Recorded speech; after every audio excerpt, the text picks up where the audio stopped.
Breaking news mga banateros. Nako pa, matindi ang social media ngayon. Umaapoy talaga at matindi yung mga usapin. Lumabas na ang video ng PG-ABN na founder na si Franco Mabanta.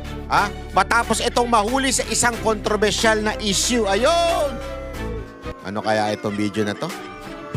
Ang tanong ngayon, sino ba talaga si Mabanta sa mundo ng social media o ng online news o sa politika? Kaibigan daw ba ni Pangulong Duterte to? O kaibigan ni Bongbong Marcos? Naku po. O ginagamit lang ang pangalan ng malalaking politiko para bumango ang imahe ng ilang nasa posisyon. Kasi alam nyo naman sa Pilipinas kapag may issue, biglang may mga pangalan na naisasabit. DDS daw. Naku po.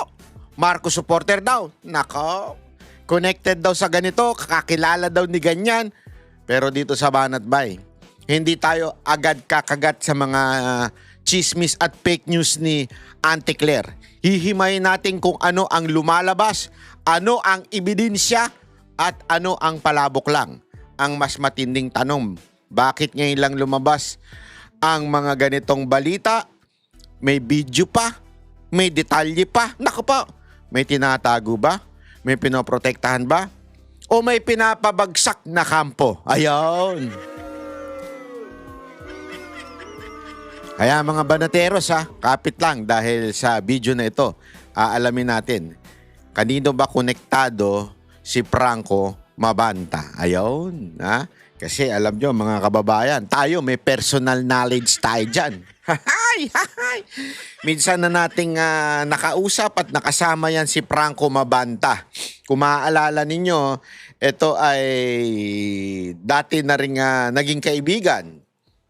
Kaya nga, sabi ko nga sa inyo wag ko kayong papaloko basta-basta sa mga nakikita nyo sa social media. Dahil ako po, sabi ko nga sa inyo, hindi ako magsasalita nang wala akong first-hand information. Ngayong araw na ito, ipapakita ko sa inyo mga first-hand information. Ito talaga, totoong mga karanasan natin. Hindi isisiwalat ho natin, wala ho tayong poprotektahan. Yan ho ang katotohanan. Diyan tayo magpo-focus ngayon. Hindi ho dun sa mga chismax ni Auntie Claire. Dahil tayo, banateros isa lang naman ang ating pinangahawakan. Mas pogi lang si Franco Mabanta sa atin, pero atin pinangahawakan natin katotohanan. Hindi ho tayo pupunta sa kahit anumang chismis at masamang gawain dahil, ladies and gentlemen, what I can boast is my credibility. Kaya mga kababayan, kapit lang kayo dahil matinding usapin na ito. Ngayong araw nga po mga kababayan ay nahuli daw di umano sa entrapment etong si Franco Mabanta. Si Franco Mabanta ang sabi nila ay founder, sabi ng news po ito, founder at sabi din na siya din ang CEO ng PGMN. Actually, kung mapapansin niyo sa Banat Bay, never tayong bibihira tayong mag-share dyan. Naalala ko nung unang lumabas yung PGMN na yan, alam ko meron akong isang na-share na kanilang mga topic. Pero nung nalaman ko at nabalitaan ko na hawak ito ni Franco Mabanta, ay hindi ko na po ito isinare. Bakit? Unya-unya ikikwento ko sa inyo. Wala po kaming samaan ng loob ni Franco Mabanta. As a matter of fact, pag nagkikita kami niyan, nagbabatian kami niyan, kaya lang, medyo alam ko kasi yung karakas. Medyo sabi ko nga sa inyo, tayo po ay maingat sa mga ganyan, lalo na yung pakikisalamuha.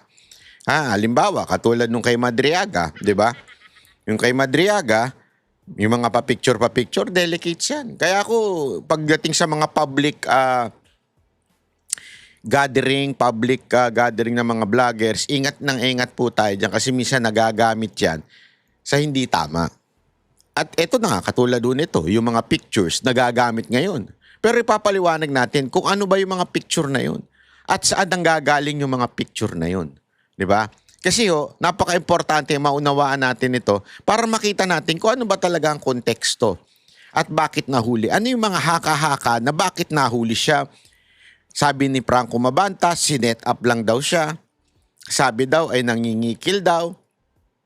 But for me, eto lang masasabi ko. Magmatsyag kayo. Ngayon, sasabihin ko sa inyo yung mga nangyari. Ikikwento ko sa inyo yung mga nangyari around these things.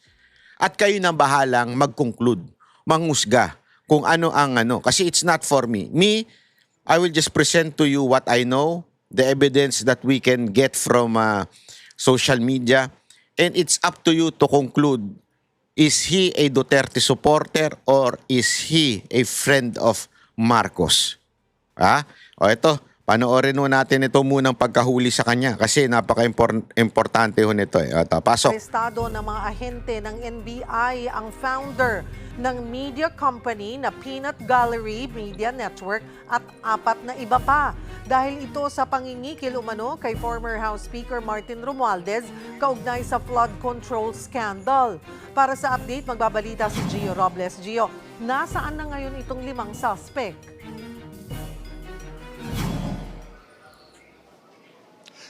Cheryl, tama ka nga, no? Iniharap na sa media kanina ng... Bibigyan ko kayo ng konteksto mamaya ng PGMN at saka ni Mabanta. Napaka-importante no, tsaka ni Romualdez. Ikikwento ko sa inyo.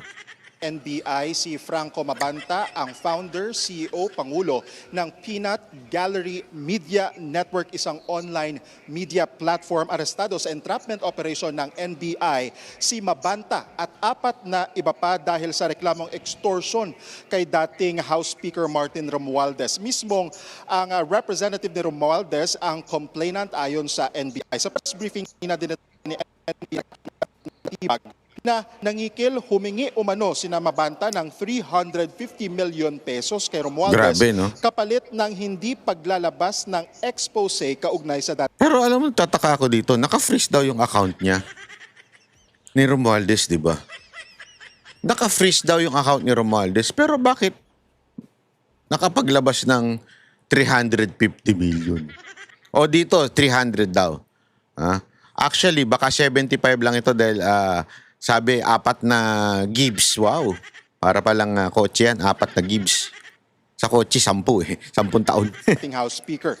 Kalaunan, ibinaba umano sa 300 million pesos ang hinihingi ni Mabanta na babayaran sa 4 na tranche. Ibig sabihin, 4 na hulugan na tig 75 million pesos. May video na tinukoy si Matibag na ginamit daw ni Mabanta para i-blackmail si Romualdez pero hindi pa nagbigay ng detalye si Matibag kaugnay sa nilalaman ng video dahil sa ilalim pa sa pagsusuri ng forensic team ng NBI. Samantala, sumama ang News 5 sa operasyon ng NBI kagabi na aresto sila Mabanta sa isang exclusive village sa Pasig gabi nitong Martes, May 5. Nakipagkita sila Mabanta sa isang agent na nagpanggap na tauhan ng dating House Speaker. Nang matanggap ang marked money, dito na gumalaw ang mga operatiba ng OTCD. Mula sa Pasig, dinala dito sa NBI headquarters sa Pasay sina Mabanta para sa booking, procedures at medical. Nakatakda silang sumailalim sa inquest proceeding sa Pasig City Regional Trial Court at kakatapos nga lang ng briefing, diretso na sila agad doon. Dadalhin sa NBI detention facility sa Muntinlupa sina Mabanta. Dumating rin kanina ang legal counsel ni Mabanta at 4 na iba pa pero tumanggi muna silang magbigay ng pahayag. Cheryl. Eto, bigyan ko na kayo ng pangunang konteksto. Actually, biglang pumutok yung ito ang nangyari kasi dyan.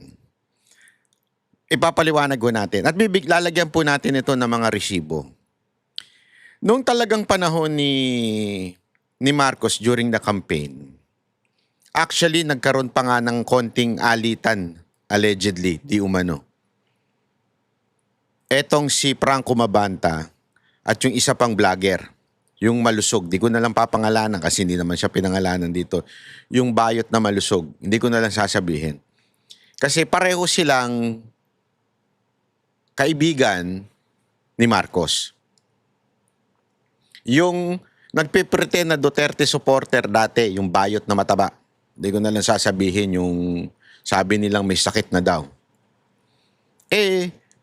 Yun ang dating magkakaibigan. At ang balita nga, Ito'y balita po ha, ito'y alleged lang ha. Ito'y haka-haka lang nung iba. Ito'y kinuwento nung iba. Naglaban daw itong si Mabanta at itong si Bayot. Hindi ko na sasabihin kung sino yung Bayot ha. Kilala nyo naman yan, sigurado ako. Mag-isip kayo. Think. Di ba? Siya po, naglaban daw sila. Kasi itong si Bayot, sinulot daw sa kanya kay Mabanta si Marcos. So, kliyente ni Mabanta talaga si Marcos. Sa katunayan, may mga lumabas na balita sa politiko. Papakita natin. Hindi, para maintindihan natin kasi hindi ho tayo basta-basta, yan, ayan. Ito po, mismong politiko ang nagbalita. Bongbong Marcos taps Franco Mabanta as social media director. Siyempre, itong si Bayot, hindi ito nakapwesto nung panahon ni Pangulong Duterte. Nagpipilit ito na makapwesto nung panahon ni Pangulong Duterte. At may balita pa nga, kinikilan niya. Sinisingil niya, alam mo naman si Pangulong Duterte, ayaw sa ganyan. And, ginamit pa si Moca nun para magpalakas sa mga Duterte. Pero, alam mo naman, hindi ho ganun sa kampo ni Pangulong Duterte. Kaya galit na galit ito kay Moca Banat-banatan pa nito si Moca nun Meron din siyang isang kaibigan na nakisali din. Naaway-away sila dyan. Binanatan si Moca. Hindi nila matanggap na bakit mas matalino sila, mas matalino siya. Si Moca ang kinuha bilang assistant secretary ng Malacanang. Kasi hindi nila maintindihan na si Pangulong Duterte hindi yan tumitingin lang sa talino mo o sa iyong galing. Hindi yan. Hindi lang yan dyan. Napaka-importante ng loyalty and yung heart mo. Kung talagang para sa bayan ka. Hindi porket matalino ka lang, yun na yun. Hindi ko sinasabing hindi matalino si Moca, pero ang sinasabi natin dito, si Moca kasi may dunong, may puso, at talaga namang loyal sa mga Duterte. Etong si Bayot, wala talaga yan. Walang yan, political butterfly yan. Ngayon nga, kita nyo, namamayagpag ang animal, paldong-paldo. Kasi nga, noong time na yun, hindi siya nakapwesto kay Duterte. Ang nangyari, etong si Mabanta, eto na nga, nakasulat na mismo, social media director. Sinubukan niya ngayon sumipsip dito sa mga Marcos, etong si Bayot. To the point na nabola niya ang mga Marcos. Kaya ngayon, na kay Marcos siya.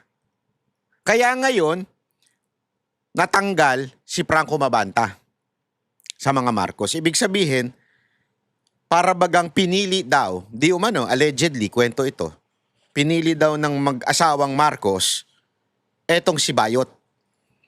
Huwag nyo na lang papangalanan si Bayot Alam nyo naman sa utak nyo kung sino yung si Bayot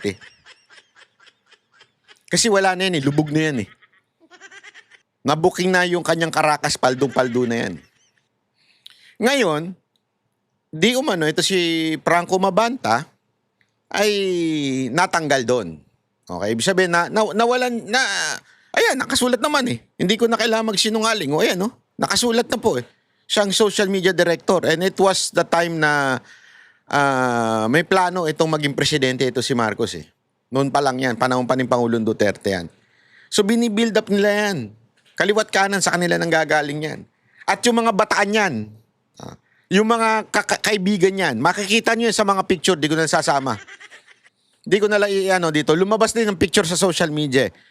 Kung saan nandun si Bongbong Marcos, nandun si Lisa Marcos, nandun si Franco Mabanta, at iba pang mga vlogger. At nandun din si Moca. And we are witness to that. Nakita natin yon, alam natin yan. Pero, takang-taka sila. Kasi, si Moca, hindi nag-Marcos noong 2016. 2022, sorry. Ito, kwento niyan. Totoong kwento to. Sa katunayan, medyo si Moca lang ang lumipat, umalis doon sa mga nandun. Kung mapapansin ninyo, Hindi ko na lang sasabihin kung ano yung picture na yun, pero nakikita nyo na yun sa social media. O kung alam niyo, i-post nyo na yun dito. Lahat ng mga vlogger na naandoon ay nangampanya noong 2022 kay Marcos. Si Mocha lang hindi. Bakit? Kasi nag-uusap kami ni Mocha noon eh. Siyempre as an advisor, chief of staff niya, as a manager niya dati, nakikinig sa akin yun. At sinabi niya nga sa akin, hindi daw niya malunok na magiging presidente si Marcos. Kasi, tandaan ninyo, kahit ako, pumunta po ako sa bahay ni Marcos mismo. Based sa nakita namin, based sa narinig namin, sa tingin namin hindi kaya maging presidente nito. Malayong malayo sa karakas ni Pangulong Duterte. Kasi kami naman, open kami. Kung sa tingin namin magaling itong kandidato na to, why not poke not? Di ba? Kasi para sa bayan kung makakatulong sa bayan. Ang problema, nakita namin, hindi siya pasok dun sa mga kategoryang gusto namin. Kaya hindi kami nag-Marcos nun. At dun sa picture na yon, si Mocha lang atang hindi nag-Marcos dun. Lahat. Nagtaka nga sila kasi parang akala nila magma-Marcos. Ang hindi nila alam kasi, kami, talagang solid kaming Duterte. We listen to President Duterte. And we asked the President before, nung 2022 election, we asked him, ano ba talaga ang lagay nito ni Marcos? And kinuwento sa amin ni Pangulong Duterte kung sino talaga si Marcos. Kaya before ba naglabasan niya mga bangag na yan, alam na po namin yan. At naniwala kami kay Pangulong Duterte. That's why we didn't campaign for him in 2022. Etong si Mabanta, ang sabi, natanggal daw dahil sa kagagawa ni Bayot. Anong kinaugnayan ngayon? So, along the way, nag-disappear ito si Mabanta. May mga bali-balita na due to, balita ito ito ay alleged lang, due to some health issues, kaya nawala ito si Mabanta. Sabi nila, we do not know. Basta nawala siya sa vlogging scene. Nawala. Tapos biglang suddenly, nag-appear yung PGMN. So we didn't know kung sino yung PGMN. Kasi halatang funded yung PGMN. Ibig sabihin, hindi funded. I'm not saying na someone is funding them. What I'm saying is may pera sila. Ibig sabihin, kasi malakas yung, yung kanilang studio, may opisina. Hindi sila yung mga vlogger na kumuha ng camera, kumuha ng cellphone, tapos nag-video. Hindi ganun. Talagang organized. As a matter of fact, meron pang isang host doon na gumagaya kay Mocha. Yung style niya, ginagaya si Mocha. At marami nagsasabi niyan. Kaya lang, sabi ko nga kay, sa mga taong nakakausap ko, always, lagi ko nakakausap to, maging wise kayo. Always let time be your friend. Dapat yung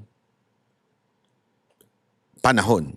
Dahil ang panahon will reveal the true colors of a person or persons o mga groups. Bakit? Nung nabalitaan namin yan, di umano daw na ang nasa likod ng PGMN ay si Franco Mabanta. Medyo na kami. Sabi ko, bakit? All of a sudden, nabuo bigla ito nung nawala siya after, tapos bigla nabuo ito. Anong agenda nito? Tapos yung tinitingnan namin, ito observation lang ho ito. Ito observation, not fact. Nung tinitingnan namin, banat ng banat sa mga Marcos, pero hindi bumabanat kay Romualdez. Nagtataka kami ngayon, sabi ko. Maraming mga balagera na nagtataka. Yung mga dati rin niyang kasamahan, nagtataka rin. Hanggang meron nagsabi sa akin, di umano, ay ito daw ay okay? Allege. Ito daw ay hawak ni Romualdez. We do not know kung totoo yun. As a matter of fact, never ko nilabas yun. Kaya nung nabalitaan ko ito, nagulat ako. What is this? Kabayong buntis. Ano to? Di ba? Parang Akala ko ba yung bali-balita, yung chismis na kinikwento na hawak daw ito ni Romualdez, biglang eto lumabas na tila kinikikilan daw si Romualdez. Kinikwento ko sa inyo yung nalalaman ko. Kinikwento ko sa inyo yung buong picture at chismisan sa social media, lalong-lalo na sa mga vlogger. Kami ang boses ng masa, hindi natatakot. Katotohanan lang, di kami nalulunod.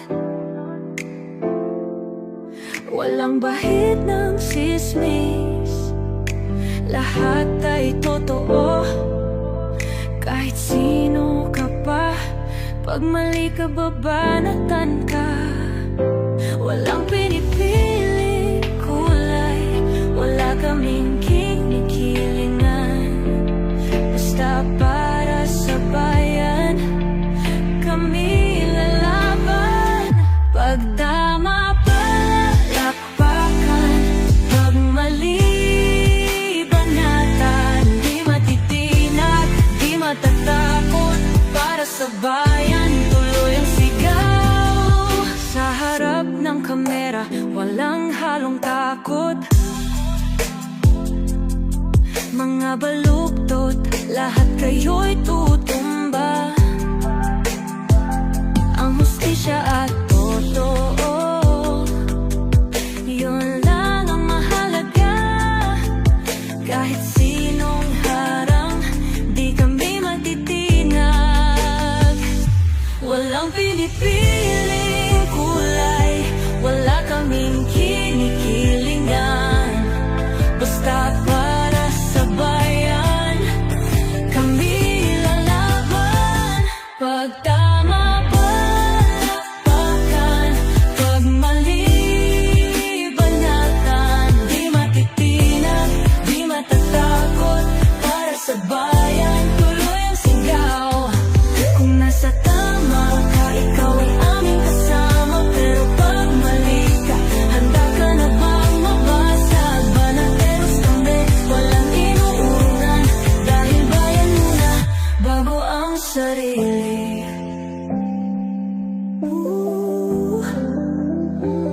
Bago ang sarili.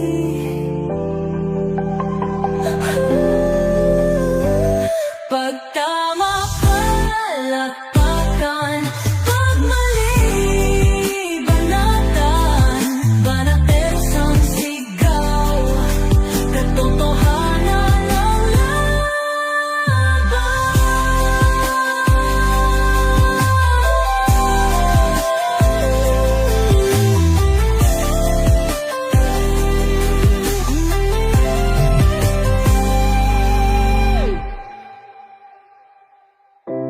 Sa harap ng kamera,